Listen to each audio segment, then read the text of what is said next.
Salam, kita berjumpa lagi dalam Renungan Singkat Kristen. Firman Tuhan hari ini terambil dari kitab Matius 5 ayat 13 sampai 20. Firman Tuhan pada hari ini terambil dari kitab Matius pasal 5 ayat 13 sampai 20. Demikian firman Tuhan yang akan saya bacakan. Peringkupnya adalah garam dunia dan terang dunia. Kamu adalah garam dunia. Jika garam itu menjadi tawar, dengan apakah ia akan diasinkan? Tidak ada lagi gunanya selain dibuang dan diinjak orang. Kamu adalah terang dunia. Kota yang terletak di atas gunung tidak mungkin tersembunyi. Lagi pula orang tidak menyalakan pelita lalu meletakkannya di bawah gantang, melainkan di atas kaki dian, sehingga penerangan semua orang di dalam rumah itu. Demikianlah hendaknya terangmu bercahaya depan orang, supaya mereka melihat perbuatanmu yang baik dan memuliakan Bapakmu yang di surga. Janganlah kamu menyangka bahwa aku datang untuk meniadakan hukum Taurat atau kitab para nabi. Aku datang bukan untuk meniadakannya, melainkan untuk menggenapinya. Karena aku berkata kepadamu, sesungguhnya selama belum lenyap langit dan bumi ini, satu iota atau satu titik pun tidak akan ditiadakan dari hukum Taurat sebelum semuanya terjadi. Karena itu siapa yang meniadakan salah satu perintah hukum Taurat, sekalipun yang paling kecil, dan mengajarkannya demikian kepada orang lain, ia akan duduk menduduki tempat paling rendah di dalam kerajaan surga. Tetapi siapa melakukan dan mengajarkan segala perintah-perintah hukum Taurat, ia akan menduduki tempat yang tinggi di dalam kerajaan surga. Maka aku berkata kepadamu, jika hidup keagamaanmu tidak lebih benar daripada hidup keagamaan ahli-ahli Taurat dan orang Farisi, sesungguhnya kamu tidak akan masuk dalam kerajaan surga. Berbahagialah orang yang merenungkan firman Tuhan serta melakukannya. Hari ini firman Tuhan terambil dari kitab Matius 5 ayat 13 sampai 20 yang menyatakan bahwa jadilah garam dan terang. Pada ayat 13 dikatakan, kamu adalah garam dunia. Jika garam itu menjadi tawar, dengan apakah dia diasinkan? Tidak ada lagi gunanya selain dan dibuang atau diinjak orang. Bapak Yesus sekalian, Tuhan Yesus merumpamakan kita harus menjadi garam, menjadi berkat. Garam itu kalau makanan, jika tidak ada garam, maka akan menjadi tawar. Garam itu akan menjadi penyedap rasa yang kita dapat nikmati. Mau bakar sate, mau bakar ikan, mau bakar ayam, mau bakar sayur-sayur, mau masak buah-buahan, masak sayur-sayuran. Itu kalau ada garam, rasa di lidah tuh enak. Kita makan pun enak, karena memang garam itu banyak mengandung. Garam juga bisa mengawetkan. Kalau misalnya kita menangkap ikan, jika ikan itu kita akan masak berhari-hari atau kita akan awetkan berhari, kita menggunakan garam. Di luar negeri, garam itu sangat dibutuhkan, bahkan di seluruh dunia sangat dibutuhkan. Untuk apa? Kalau di luar negeri itu, kalau ada hujan salju yang besar, maka jalanan itu kalau jalanan itu ketutup salju, maka akan digunakan garam untuk dapat memecah salju-salju itu. Bapak sekalian, begitu juga kebutuhan-kebutuhan sehari-hari, dia akan menggunakan garam. Nah, Tuhan mau kita menjadi saluran berkat-Nya, menjadi garamnya. Kita bagaimana kita melihat orang-orang yang susah, orang-orang yang perlu kita garami, kita berkati. Alkitab mengatakan kita harus menjadi saluran berkat-Nya. Jika kita menjadi saluran berkat-Nya, maka Tuhan akan melihat kebaikan kita. Bapa di surga akan melihat kebaikan di surga, maka kita akan mengumpulkan harta di surga. Harta di surga itu kita akan penuh berkelimpahan. Karena kenapa? Karena kita telah menjadi saluran berkat, menjadi garam. Orang melihat kita senang, bersuka cita. Orang melihat kita, wah, merasa bangga. Orang melihat kita bahwa kita benar-benar mempunyai wujud seperti kasih Kristus. Itulah dimasukkan Tuhan, supaya kita menjadi garam.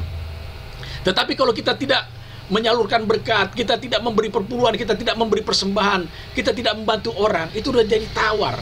Kalau tawar itu susah. Dengan apa akan diasinkannya lagi? Tidak ada. Maka itu hak kita harus menggunakan hati kita, jiwa kita, pikiran kita menjadi garam, menjadi berkat bagi orang. Kalau ada kesusahan orang di sana, ada banjir musibah, kalau kita ada berkat, kirimkan berkat-berkat. Misalnya pakaian-pakaian bekas atau uang kita bantu. Kalau kita lihat ada ibu-ibu janda yang kesusahan, kita berikan beras, kita bantu. Dalam masa pandemi ini tidak ada lagi, kita harus saling membantu, memberkati supaya kita menjadi garam. Kita juga datang ke tempat yatim piatu supaya kita juga memberikan apa kebutuhan anak-anak yatim, supaya mereka melihat kita dan dia akan melihat Kristus ada dalam kita. Kita juga datang ke penjara-penjara, kita melayani, kita mengadakan ibadah, kita memberikan kekuatan bagi yang lemah. Dan itulah kita menjadi garam, menjadi berkat. Atau juga kita di kantor, kita ajak makan siang teman sejawat kita, supaya kita membicarakan hal-hal yang baik, dan kita traktir. Kita menjadi garam, menjadi berkat. Atau dari keluarga, terutama yang seiman, apabila dia membutuhkan segala sesuatu dalam kesusahan, pas Alkitab mengatakan ada pada kita, kita harus memberikannya. Karena kita tidak boleh mencegahnya. Berilah, maka kepadamu akan diberi. Sebab sukatan yang diguncang-guncang akan melimpah ruah akan pada ribaanmu. Tuhan berkata, ujilah aku, masakah aku tidak akan buka tiap-tiap langit. Kita tahu bagaimana Tuhan telah mengajarkan kita cara memberi, menjadi berkat, menjadi saluran berkat banyak orang, dan menjadi wajah dari Kristus sendiri. Karena Kristus Tuhan kita adalah Tuhan yang selalu menjadi berkat, memberi. Beribu-ribu orang yang disembuhkan. Bahkan ketika 5.000 orang berkumpul untuk mendengarkan khotbah dia, pada saat kelaparan, pada mereka itu udah mengikuti 3 hari belum makan, tetapi Tuhan menciptakan apa? Dia memberikan roti dan ikan, 2 ekor ikan dan 5 retor oki, menjadi 5.000 untuk orang dewasa. Dia menjadi seorang berkat.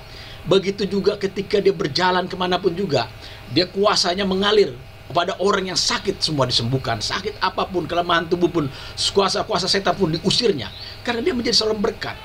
Inilah yang diharapkan oleh Tuhan Yesus, bahwa kamu adalah garam dunia. Jika garam itu menjadi tawar, dengan apakah ia diasinkan? Tidak ada lagi. Kalau kita mau menjadi berkat, mari kita memberkati orang. Kita datang kepada orang, kita ajak makan siang ke orang, kita ngobrol tentang firman Tuhan. Itulah kita menjadi berkat, supaya kita tidak asin. Karena garam dapat dinikmati orang, baik itu menjadi makanan, rasa, maupun menjadi kekuatan, seperti daging atau ikan yang diasinkan, dia akan menjadi kuat berhari-hari. Bapak Ibu sekalian, pada hal yang pertama kita harus menjadi garam adalah kita menjadi berkat. Karena kita adalah seorang berkatnya, kitalah orang yang dipilih Tuhan. Yang kedua dikatakan ayat 14 demikian, kamu adalah terang dunia, kota yang terletak di atas gunung, tidak mungkin tersembunyi. Lagi pula tidak ada orang menyalakan pelita lalu meletakkannya di bawah gantang, melainkan di atas kaki dian, sehingga menerangi semua orang di dalam rumah itu. Demikian hendaknya terangmu bercahaya di depan orang, supaya mereka melihat perbuatanmu yang baik dan memuliakan Bapamu di surga. Kita harus menjadi terang. Menjadi terang adalah kita harus melayani Tuhan. Kita melayani sesama. Dengan kita melayani sesama, karena kita mengasihi diri kita, maka kita dapat mengasihi orang. Kalau kita tidak mengasihi diri kita, bagaimana kita mengasihi orang? Kita harus mengasihi orang supaya kita bercahaya, menjadi terang dari Tuhan. Karena Tuhan berkata, janganlah pelayananmu itu menjadi kendor, tapi menyala-nyala dan layanilah Tuhan. Jangan juga engkau juga ada talenta tidak kau kerjakan. Karena Tuhan berkata, jika orang diberikan 1 talenta, dia harus berkembang menjadi 2, dan 2 menjadi 3, dan 4 menjadi 5, dan terusnya. Itulah yang Tuhan berikan menjadi terang dunia ini. Kita harus menjadi seorang pelayan Tuhan. Karena supaya orang melihat bahwa ada Kristus dalam tubuh kita. Rasul Paulus mengatakan, hidupku bukan aku lagi, melainkan Kristus yang hidup dalam padaku. Karena kenapa? Kita menjadi terang bagi orang. Kita mau melayani Tuhan, kita mau menjadi konselor, kita mau menjadi pengkhotbah, kita mau jadi penginjil, kita mau melayani Tuhan, kita mau menjadi pemuji, penyembah, menjadi imam-imam, menjadi suku Lewi yang menyembah dan memuliakan Tuhan, supaya menjadi terang. Dengan cara banyak hal kita bisa menjadi terang. Karena Tuhan berkata, cahayamu itu jangan ditutupi, tapi taruh di atas gantang. Maksudnya supaya menyala dunia ini lewat engkau menjadi saluran berkat-Mu. Lewat apa?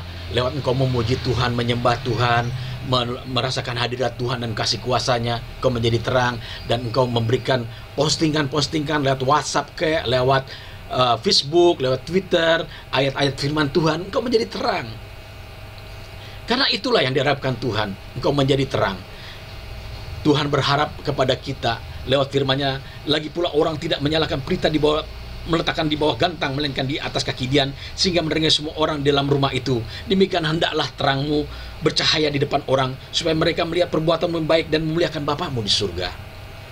Kita harus melayani, kita harus menjadi terang, supaya orang melihat, kita betul-betul baik seperti Bapa di surga, sangat baik. Yang pertama tadi menjadi garam. Tidak ada lain kita menjadi saluran berkat-Nya. Sekarang kita menjadi terang. Kita menjadi terang adalah tidak lain kita melayani. Kalau ada orang yang susah, baiklah kita memberi nasihat-nasihat sesuai dengan firman Tuhan dan petunjuk-petunjuk Alkitab yang mengatakan bahwa kita harus berserah kepada Tuhan, mengandalkan Tuhan, dan percayalah Tuhan akan membukakan jalan kelepasan, kelegaan. Kalau ada yang mengalami pergumulan beban hidup, kasih firman Tuhan. Hari ini engkau diberkati, hari ini engkau menerima kasih karunia Tuhan, hari ini Tuhan akan mendatangkan kebaikan kepadamu.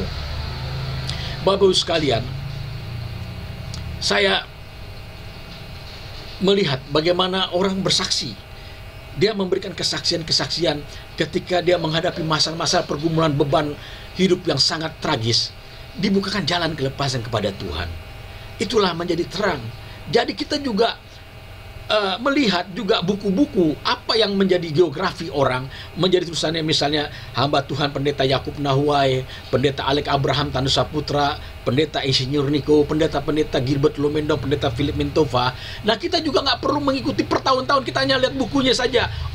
Begini, Pendeta Yakub Nahuai dulu seorang anak desa, datang ke ibu kota gini menjadi gembala sidang dan memimpin puluhan ribu jemaat dan memiliki gereja besar. Pendeta Alek Abraham Tanu Saputra di Surabaya juga begitu. Begitu juga pendeta besar, misalnya Pendeta Paul Yong Kicho. Bagaimana kita membaca bukunya, dia waktu kecil ketika perang Korea Utara dan Korea Selatan, dia mengalami sakit tipes, begitu menderitanya, sampai akhirnya dia memiliki kekuatan dari Tuhan dan disembuhkan dan memimpin gereja terbesar di dunia dengan jemaat hampir 1 juta. Begitu juga kita melihat bagaimana Pendeta Rehat Bonke diangkat Tuhan menjadi seorang hamba Tuhan untuk menginjil di Afrika. Sekali berkhotbah, bayangkan 1 juta, 2 juta, 4 juta, 3 juta orang hadir. Karena kenapa? Kuasa dan mujizat Tuhan dinyatakan. Begitu juga Pendeta Benny Hinn, bagaimana dia dapat seorang Yahudi bertobat oleh karena seorang hamba Tuhan, Catherine Kurtman. Wanita ini diurapi Tuhan sangat luar biasa.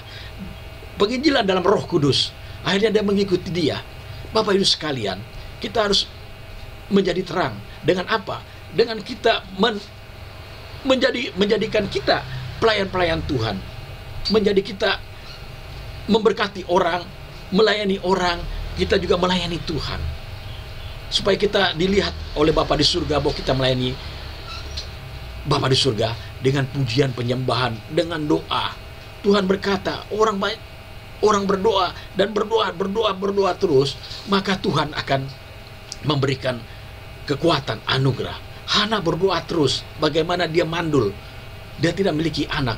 Ketika dia berdoa di bait Allah, maka Tuhan menjawab doanya. Apa yang terjadi Bapak sekalian? Dia memiliki seorang anak.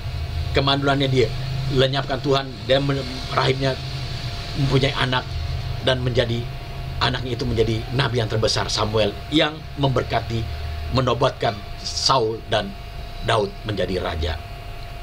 Begitu juga Bapak Ibu sekalian, bagaimana diceritakan dalam kitab-kitab para nabi, doa itu betul-betul menjadi kekuatan. Ketika Salomo berdoa, bait Allah didirikan, maka apa? Tuhan menjawab, dan nyalanya api menyambarnya itu persembahan yang dipersembahkan oleh Salomo, dan Tuhan memberikan Salomo hikmat yang sangat luar biasa, dan hikmatnya tidak ada satupun di dunia ini yang dapat menyaingi dia. Hanya Tuhan saja, Tuhan Yesus. Tapi karena kekuatan doa itu menjadi anugerah yang terbesar, itulah kita menjadi terang. Kita berdoa juga untuk bangsa negara. Kita berdoa bagi orang-orang yang sakit, yang ada di Wisma Atlet maupun di rumah-rumah sakit, di yang isoman. Kita berdoa supaya apa? Supaya kita menjadi terang. Kita nyatakan, Tuhan tolong, Bapa dalam surga, dalam nama Yesus, dan kuasa-kuasa nyata bagi orang yang meminta akan diberi, ketuk pintu akan dibukakan, cari akan mendapatkan. Dan firman-Mu berkata, marilah kepadaku seberat, aku berikan kelegaan kepadamu. Kita melayani dengan doa. Kita adakan doa syafaat, kita adakan doa pagi, doa siang, doa malam. Kita adakan setiap hari doa. Pendeta Yakub Nohai berkata, banyak doa banyak berkat, kurang berdoa kurang berkat, tidak berdoa tidak ada berkat. Begitu juga kita harus melayani. Kita seperti pendeta Insinyur Niko, dia memuji, menyembah, penyembahannya bagus, naik ke hadirat Tuhan. Kita merasakan kuasa Tuhan mengalir kehidupan kita. Seperti dia dikatakan, bersama malaikat di surga, nyanyikan kidung pujian, bermazmur bagimu, muliakanlah namamu, Yesus aku menyembahmu. Pemazmur mengatakan, Allah bertata di atas pujian. Setiap kita puji, memuji, menyembah Dia, kita merasakan hadirat Tuhan, kita diberi kekuatan, kita diberikan anugerah. Karena kekuatan kita dalam Tuhan, maka kita seperti burung Raja Wali akan terbang tinggi, menghadapi segala persoalan, pergumulan. Serahkanlah hidupmu kepada Dia, maka Dia akan setia, Dia akan membela kita, akan menolong kita. Kita harus menjadi terang dengan cara menyembah, memuji Tuhan, beribadah kepada Tuhan. Alkitab mengatakan dalam kitab Kejadian, kitab Yosua, kepada siapakah aku akan beribadah? Hanya kepada Allah yang hidup, Allah Abraham, Ishak, dan Yakub, dan kepada Dia saja aku akan beribadah, aku dan sekeluargaku. Kita nyatakan, kita beribadah kepada Bapa Surgawi, kepada Tuhan Yesus, kepada Roh Kudus. Tritunggal itu adalah ya dan amin. Karena semuanya itu dari Bapa Surgawi. Dan luar itu bukan dari Bapa Surgawi. Kita hanya dari napas kalau manusia. Semua diciptakan oleh Dia. Tetapi Tuhan Yesus yang dikatakan firman itu menjadi Tuhan, menjadi manusia, adalah datang dari Bapa Surgawi. Dan kemudian ketika Tuhan Yesus naik ke surga, Roh Kudus itu yang dari Bapa Surgawi mengalir di kehidupan kita, dan kita menjadi berkat. Ketika 120 orang rasul-rasul, para murid Tuhan Yesus menunggu datangnya Roh Kudus, maka apa yang terjadi? Injil diberitakan ke seluruh dunia. Tanda-tanda mukjizat dan kuasa terjadi di mana-mana. Seperti Tuhan Yesus melakukan mukjizat dan kuasa-kuasa yang ajaib terjadi di mana-mana. Orang sakit disembuhkan, lumpuh disembuhkan, buta melihat, timpang berjalan, bahkan orang mati dihidupkan, segala dosa diampuni, dan pembebasan bagi orang-orang yang mengalami masalah-masalah yang luar biasa. Bapak Ibu sekalian, yang pertama dikatakan kita harus menjadi garam. Tidak ada lain kita menjadi sumber berkat. Dan kita, yang kedua dikatakan ayat 14, kamu adalah terang dunia, kota yang terletak di atas gunung tidak mungkin tersembunyi. Tidak lain kita menjadi terang adalah kita menjadi pelayan Tuhan. Kita harus melayani supaya orang melihat dalam pelayanan kita disertai oleh Tuhan, kita disertai oleh kuasa dari Tuhan, kita disertai oleh hikmat daripada Tuhan. Oleh karena firman-Nya kita dikuasai oleh anugerah Tuhan. Dan Paulus mengatakan, hidupku bukan aku lagi, melainkan Kristus yang hidup dalam padaku. Kita lihat bagaimana para rasul menjadi terang, memberitakan bahwa Injil diberitakan dari Yudea, Samaria sampai ke ujung dunia. Kata Tuhan Yesus, itu terjadi. Bahkan sekarang ini sampai dipercepat karena teknologi dunia modern, lewat Facebook, lewat Twitter, lewat online, maka terjadi penginjilan akan sampai ke ujung dunia. Semua kota, semua desa, semua lembah-lembah, semua gunung-gunung akan dijangkau oleh Injil. Karena ada teknologi ini. Inilah Tuhan Yesus mengatakan, Injil diberitakan di Yerusalem dia sampai ke ujung dunia. Berarti setiap pelosok desa, sepelosok negeri akan mendengar firman Tuhan. Dia lewat internet, lewat wifi, dia lihat lewat satelit, lewat TV, lewat online, semua akan diberitakan bahwa inilah menjelang kedatangan Tuhan. Jika Injil diberitakan ke seluruh dunia, maka Tuhan Yesus akan hadir, akan datang ke dunia ini. Itu Alkitab mengatakan, dan menjemput kita, menjemput orang yang menjadi garam, yang telah dikatakan harus menjadi garam dan menjadi terang. Menjadi garam adalah menjadi berkat. Kita memberkati orang-orang, kita memberkati menjadi saluran berkat, dan kita melayani Tuhan. Kita memberitakan Injil, kita menyatakan bahwa tidak ada jalan keselamatan selain daripada Kristus. Banyak jalan ke Roma memang. Bisa dari Asia, bisa dari Afrika, bisa dari Eropa, bisa dari segala macam ke Roma. Ke Roma ada di Itali. Tetapi ke surga tidak ada. Hanya jalan satu, Yesus Kristus. Karena Tuhan Yesus berkata, akulah jalan keselamatan dan hidup. Tidak ada seorang pun kepada Bapa kalau tanpa melalui aku. Ke surga hanya jalan satu jalan, Yesus Kristus. Karena dia ada dari Bapa surgawi sendiri, dari tubuhnya yang melekat. Roh Kudus juga dari tubuhnya yang melekat. Kita tahu bagaimana pertama kitab Kejadian, ketika penciptaan alam dan diciptakannya manusia, manusia itu bergaul dengan Allah. Dan tahu, waktu manusia itu jatuh di pasal yang ketiga, langkah kaki Allah, langkah Allah Bapa surgawi, Allah yang maha kuasa, itu berwujud langkah kakinya di Taman Eden. Dan dia bertanya kepada Adam, Adam, di manakah engkau? Ketika Adam telah memakan buah yang terlarang itu bersama Hawa, dia baut matanya terbuka, bahwa dia telanjang, dia ngumpet di pohon. Maka Tuhan, dia Allah yang pengasih, penyayang, pemurah hati terhadap ciptaannya. Maka dia berkata, Adam, di manakah engkau? Kemudian Adam berkata, dia telah makan buah bersama Hawa. Tapi Tuhan tidak marah. Tuhan hanya menutupi tubuhnya dengan apa? Dengan kulit binatang yang diambilnya, ditutupi auratnya.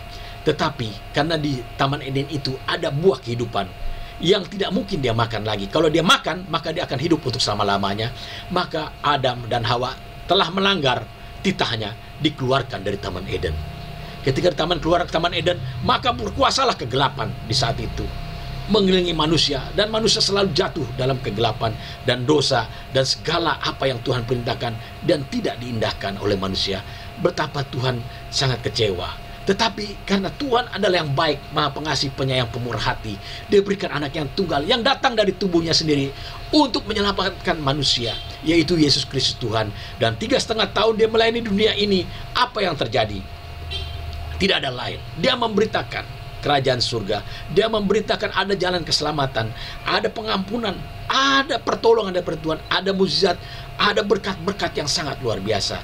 Dan dia berkata, jadilah garam dan jadilah terang, supaya kita dalam seturut dan kehendak Dia. Dan yang dikatakan oleh firman-Nya, ya dan amin, bahwa kasihlah Tuhan Allahmu dengan segenap hatimu dan dengan segenap jiwa ragamu, dan kasihlah sesamamu seperti dirimu sendiri. Kalau kita menjalankan garam dan terang, kita akan mengasihi diri kita. Kalau kita sudah mengasihi diri kita, kita akan mengasihi orang. Nggak mungkin kita mengasihi orang tanpa kita mengasihi diri kita sendiri. Kita harus mengasihi kita sendiri, kita mengasihi orang. Kita memberkati kita diri sendiri, kita akan memberkati orang. Itulah yang diharapkan lewat firman Tuhan pada hari ini. Begitu ajaib. Yang ketiga dikatakan demikian. Janganlah, ayat 17, janganlah kamu menyangka bahwa aku datang untuk meniadakan hukum Taurat atau kitab para nabi. Aku datang bukan untuk meniadakan, melainkan untuk menggenapinya. Karena aku berkata kepadamu, sesungguhnya selama belum lenyap langit dan bumi ini, satu iota atau satu titik pun tidak akan ditiadakan hukum Taurat sebelum semuanya terjadi. Karena itu siapa yang meniadakan salah satu perintah hukum Taurat, sekalipun yang paling kecil, dan mengejarkan demikian kepada orang lain, ia akan menduduki tempat yang paling rendah di dalam kerajaan surga. Tetapi saya melakukan dan mengajarkan segala perintah-perintah hukum Taurat, ia akan menduduki tempat yang tinggi di dalam kerajaan surga. Maka aku berkata kepadamu, jika hidup keagamaan tidak lebih benar daripada hidup keagamaan ada di Taurat, sesungguhnya orang-orang Farisi, sesungguhnya kamu tidak akan masuk dalam kerajaan surga. Bapak-Ibu sekalian, yang pertama, kita harus menjadi garam. Yang kedua, kita harus menjadi terang. Kita harus melayani Tuhan. Dan yang ketiga, kita harus beribadah kepada Tuhan, dan kita melakukan apa yang Tuhan kehendaki. Yaitu dikatakan, janganlah kamu menyangka bahwa aku datang untuk meniadakan hukum Taurat atau kitab para nabi. Aku datang bukan untuk meniadakan, melainkan untuk menggenapi. Karena aku berkata kepadamu, sungguh sebelum langit dan bumi satu iota atau satu pun tidak akan ditiadakan hukum Taurat sebelum terjadi. Karena siapa yang meniadakan salah satu perintah hukum Taurat, sekalipun paling kecil, dan mengajarkan demikian kepada orang lain, ia menduduki tempat yang paling rendah di dalam kerajaan surga. Tetapi siapa yang melakukan dan mengajarkan segala perintah-perintah hukum Taurat, ia menduduki tempat yang tinggi dalam kerajaan surga. Kita harus melakukan perintah daripada Tuhan. Perintah Tuhan adalah apa lain? Kita harus menginjil, kita harus memberitakan kabar sukacita ini. Tuhan Yesus berkata ketika dia dalam bait Allah, roh Tuhan ada padaku. Kita para nabi dikatakannya, roh Tuhan ada padaku. Hari ini digenapi.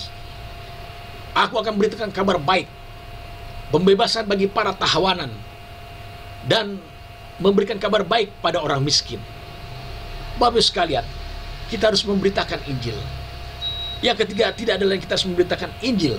Kita telah menjadi salur berkat, kita melayani Tuhan, kita harus memberitakan Injil. Karena itulah perintah dari Tuhan Yesus. Tuhan Yesus berkata sebelum naik ke surga, terimalah kuasa daripadaku untuk menghancurkan segala kuasa kegelapan ini, dan memberikan tanda-tanda kuasa mujizat untuk memberitakan Injil. Karena Injil harus diberitakan dari Yudea, Samaria sampai ke ujung dunia. Kita harus memberitakan Injil. Kita harus memberitakan kabar baik bagi para tawanan. Maksudnya tawanan itu mereka yang mengalami kekelaman, mengalami pergumulan dosa, beban masalah, beban pergumulan hidup, diberitakan jalan kelepasan kelegaan oleh karena Injil. Karena Alkitab berkata, marilah kepadaku dan seberat berat, aku akan berikan kelegaan kepadamu. Kitab Amsal 3 mengatakan, percayalah kepada Tuhan dengan segenap hatimu, dan jangan bersandar kepada pengertianmu sendiri. Akuilah dia dalam setiap lakumu, maka dia akan meluruskan jalanmu. Takutlah akan Tuhan dan jauhilah kejahatan, maka itu Allah akan menyembuhkan segala penyakitmu dan menyegarkan tulang-tulangmu. Banyak ayat mengatakan kita harus memberitakan Injil, dan keselamatan tidak lain hanya pada Yesus Kristus. Para rasul, dia memberitakan Injil. Kemanapun mereka ada, mereka memberitakan Injil. Percayalah kepada Tuhan, maka engkau akan diselamatkan. Percayalah kepada Tuhan, maka mujizat terjadi, engkau akan disembuhkan.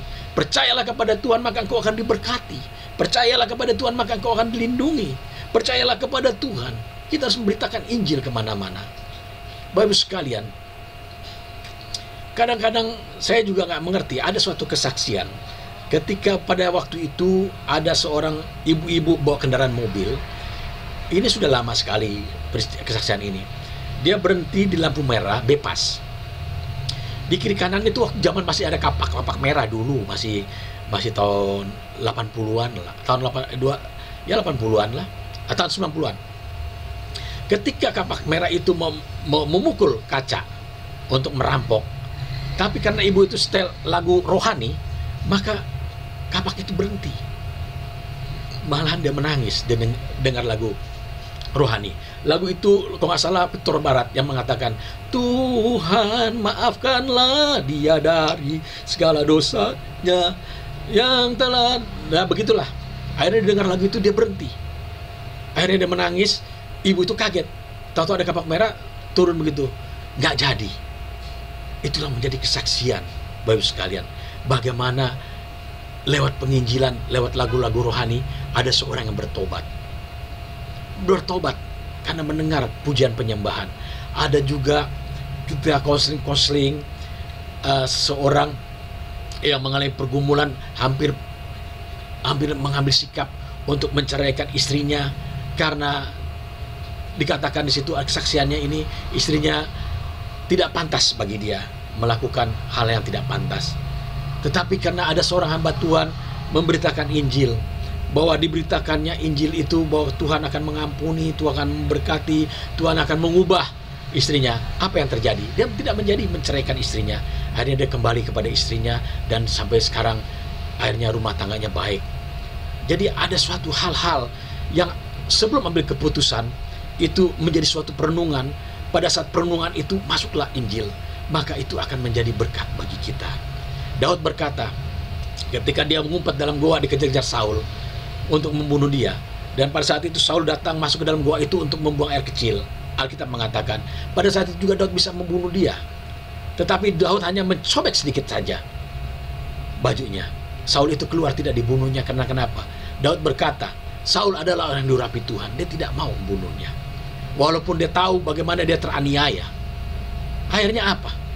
Dia diberkati dan menjadi raja yang sangat luar biasa. Bapak Ibu sekalian, kita harus menginjil. Kita harus memberitakan kabar baik kepada orang yang tawanan. Bagi mereka yang mengalami kesusahan, kita memberitakan Injil bahwa tidak selamanya kita akan berkesusahan, karena Tuhan akan memberikan jalan kelepasan. Kita juga memberitakan kepada mereka yang sakit, tidak selamanya engkau sakit. Jika engkau berserah kepada Tuhan, maka akan terjadi mujizat kesembuhan. Karena kuasanya dalam kitab Bilangan 13 ayat 8, Yesus tetap sama dulu, sekarang, sampai selamanya. Bapak Ibu sekalian, kita harus memberitakan kabar baik kepada Injil. Sebab itu apa yang kita kerjakan pada 3 hal ini, kita menaruh harta kita di surga. Itulah yang Tuhan mengendaki, menjadi garam, menjadi terang, dan menjadi seorang penginjil, memberitakan Injil kerajaan surga. Demikianlah firman Tuhan pada siang hari ini. Dan marilah Bapak Ibu sekalian, jika ada yang sakit, beban pergumulan, beban hidup, beban rumah tangga, kita taruh kepada Dia. Karena firman Tuhan berkata, 2 orang sehati, besar khasiat doa itu. Mintalah akan diberi, itu pintu akan dibukakan, cari akan mendapatkan. Mari kita tundukkan kepala, kita berdoa. Bapa dalam surga, terima kasih untuk firman-Mu yang begitu indah dan luar biasa, supaya kita menjadi garam, menjadi berkat-Mu, dan menjadi terang, menjadi seorang pelayan Tuhan, dan menjadi penginjil yang memberitakan Injil di mana-mana. Bapa dalam surga, pada siang hari ini Tuhan, biarlah Tuhan menjadi rema kekuatan kehidupan kami, firman-Mu. Pada siang hari ini ada yang sakit, beban pergumulan, beban kepikiran hidup, biarlah Tuhan Kau menyembuhkan, melepaskan jalan kelepasan, kelegaan, damai sejahtera dan sukacita. Dan terlebih mereka yang baru menerima Yesus Kristus, Tuhan Kau tambahkan iman mereka. Dan kami juga berdoa untuk gereja-gereja seluruh Indonesia, biar bertumbuh semakin luas Indonesia, dan bangsa Indonesia ini diberkati, dan berkati pimpinan tertinggi sampai rendah, presiden, wakil presiden, para menteri, gubernur, wali kota, bupati, camat, RT, RW, dan kepala desa. Biarlah beri hikmat marifat bagi Indonesia, menjadi salam Indonesia. Indonesia diberkati oleh karena Injil, dan pada akhirnya setiap lutut bertelut, setiap lidah mengaku bahwa Tuhan bagi kemuliaan Allah Bapa di surga. Bagi mulai segala puji, hormat, dan syukur di dalam Tuhan Yesus, kemuliaan syukur alia. Amin. Tuhan memberkati.